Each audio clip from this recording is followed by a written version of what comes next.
제목을 보면 좀 터무니없는 주장을 담고 있을 것 같죠. 그러나 너를 책망할 것이 있나니 너희 처음 사랑을 버렸느니라. 그러므로 어디서 떨어졌는지를 생각하고 회개하여 처음 행위를 가지라. 만일 그리하지 아니하고 회개하지 아니하면 내가 내게 가서 내 촛대를 그 자리에서 옮기리라. 에베소 교회가 먼 나라의 이야기일까요? 처음 사랑이 무엇이며 처음 행위가 무엇일까요? 여러분은 아직 처음 사랑을 잃지 않고 있다고 생각하시나요?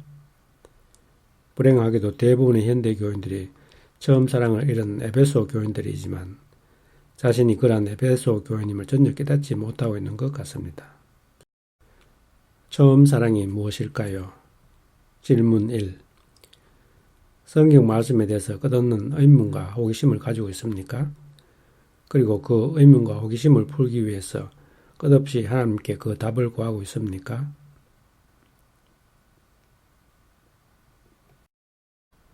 질문 2. 지금도 살아계신 하나님과 친밀한 만남, 즉 동행하고 있습니까? 아니면 지금도 살아계신 하나님과의 친밀한 만남을 목마른 사슴같이 갈급하게 구하고 있습니까?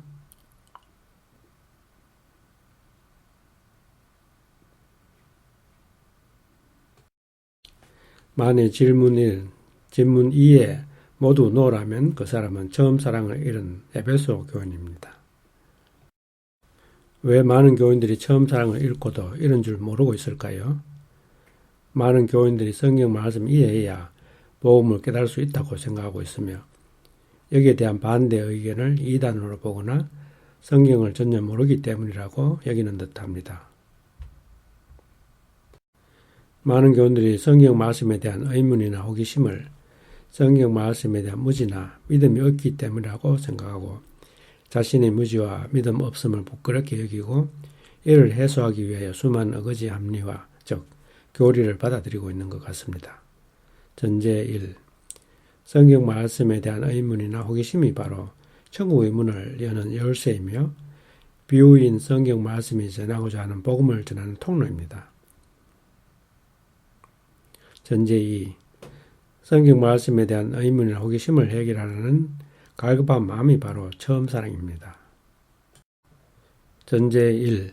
성경 말씀에 대한 의문이나 호기심이 천국의 문을 여는 열쇠이다. 전제 2. 성경 말씀에 대한 의문이나 호기심을 해결하려는 갈급한 마음이 처음 사랑이다. 아마 이 두 가지 전제를 궤변으로 보는 사람이 많을 듯합니다.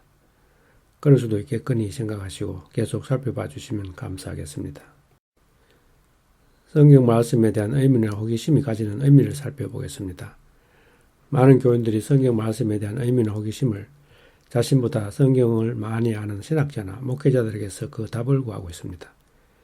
이에 대한 필자의 생각은 성경 말씀은 하나님이 주신 것이므로 모든 성경 말씀에 대한 의미나 호기심도 자신의 하나님께 그 답을 구해야 하지만 그 방법을 모르는 것 같습니다. 설교, 즉 성경 말씀에 대한 해설의 문제점.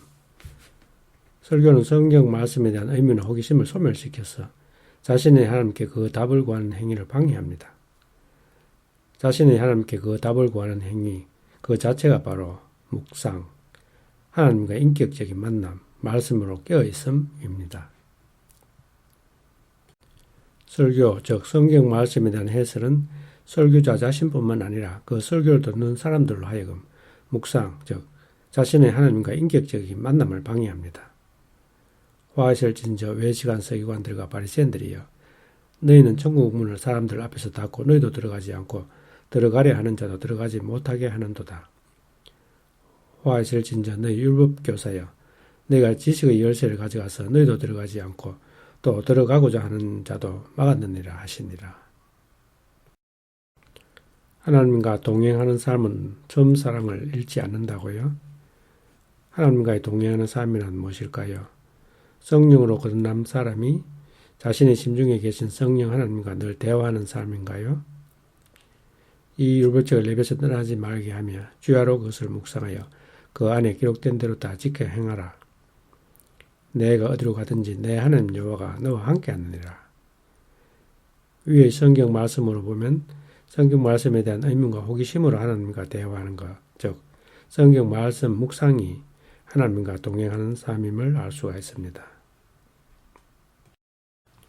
몇 가지 예를 들어 보겠습니다. 예 1. 심령이 가난한 자는 복이 있느니 천국이 그들의 것이며. 위의 성경 말씀에 대한 여러분의 느낌은 무엇인가요? 그저 아멘인가요? 그리고 초신자들에게 의기양양하게 위의 성경 말씀에 대해서 자세히 설명해 주실 수 있으시죠? 처음으로 아버지의 말씀을 듣거나 보았을 때 그 호기심과 그 감동을 아직도 가지고 계시나요? 아버지의 성경 말씀을 읽을 때마다 그 호기심과 그 감동을 느낄 수 있나요?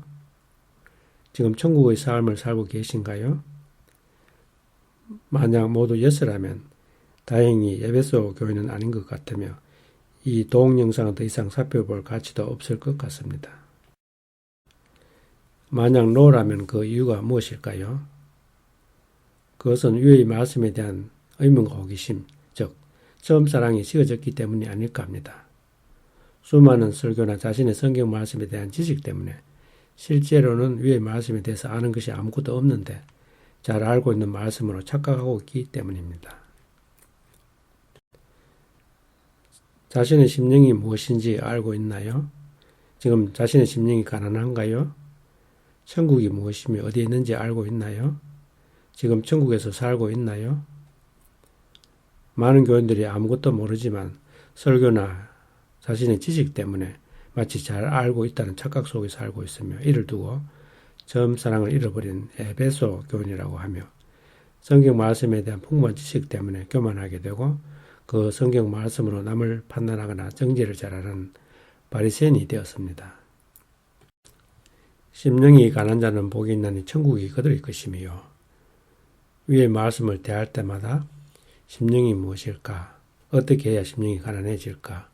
천국이 무엇이며 어디에 있을까?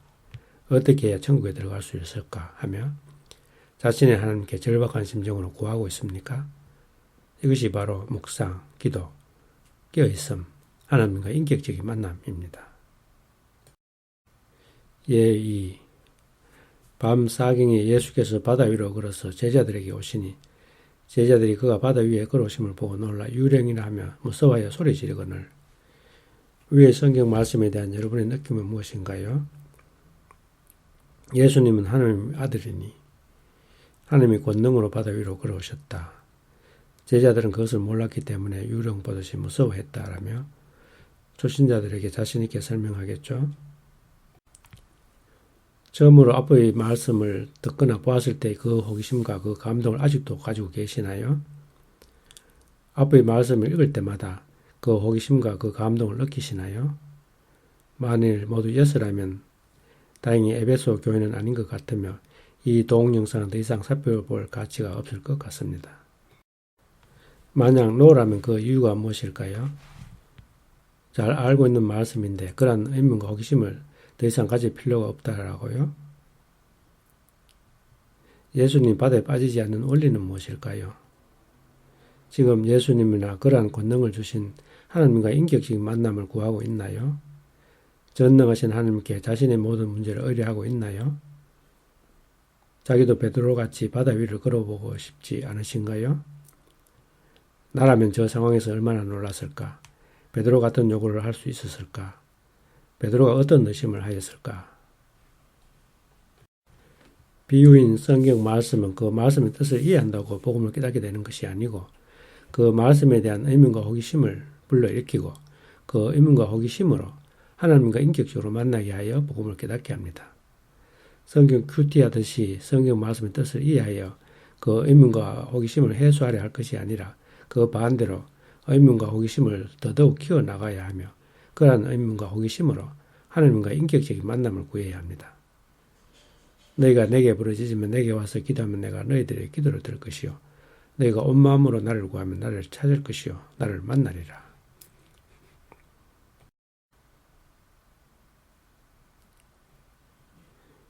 이와 같이 많은 교인들이 성경 말씀의 뜻을 이해하는 것에 만족하여 조소에 대해서 더 이상 관심을 가지지 않듯이 성경 말씀이 전하고자 하는 복음에 나아가지 못하고 있습니다. 만약 바른 목자라면 성경 말씀의 뜻을 풀어서 이해시키려 할 것이 아니라 그 반대로 새로운 의문과 호기심을 일깨워서 스스로 하나님과 인격적인 만남을 가질 수 있게 해야 합니다. 3. 나는 너희에게 이르노니 악한 자를 대적하지 말라. 누구든지 내 오른밤을 치거든 왼편도 돌려대며. 위의 성경 말씀에 대한 여러분의 느낌은 무엇인가요? 예수님의 말씀이니 따지지 말고 지켜야 한다. 지금은 육신이 연약하여 실행에 옮길 수 없지만 성령을 받으면 온전하게 실행에 옮길 수 있게 되므로 성령을 구하면 된다. 이러한 예수님의 말씀에 의문과 호기심을 가지는 것은 믿음이 없다는 증거이므로 의심하지 말고 그대로 믿으면 된다. 라고 자신있게 설명하겠죠. 누군가가 자신의 오른밤을 때린다면 왼편도 돌려댈 수 있나요? 성령을 받지 않아서 그러지 못하다면 지금 성령을 구하고 있나요? 악한 자를 대적하지 말라는 이유가 무엇일까요? 오른밤 맞은 것만 용서해줘도 충분할 텐데 왜 왼편도 돌려대라고 할까요? 앞의 성경 말씀을 읽을 때마다 몸과 마음을 다해서 하나님께 성령을 구하고 있나요? 너희가 악할지라도 좋은 것을 자식에게 줄 줄 알거든 하물며 너희 하늘아버지께서 구하는 자에게 성령을 주시지 않겠느냐 하시니라. 너희가 내게 부르짖으면 내게 와서 기도하면 내가 너희들의 기도를 들을 것이요 너희가 온 마음으로 나를 구하면 나를 찾을 것이요 나를 만나리라. 이상과 같이 성경 말씀에 대한 의문과 호기심이 하나님을 구하는 처음 사랑이며 천국의 문을 여는 열쇠이며 성경 말씀에 대한 해설이나 설교는 천국의 열쇠를 망가뜨려서 자신도 남도 천국에 들어가지 못하게 합니다. 화하실진저 외식하는 서기관들과 바리새인들이여 너희는 천국 문을 사람들 앞에서 닫고 너희도 들어가지 않고 들어가려 하는 자도 들어가지 못하게 하는도다. 화하실진저 너희 율법교사여 내가 지식의 열쇠를 가져가서 너희도 들어가지 않고 또 들어가고자 하는 자도 막았느니라 하시니라.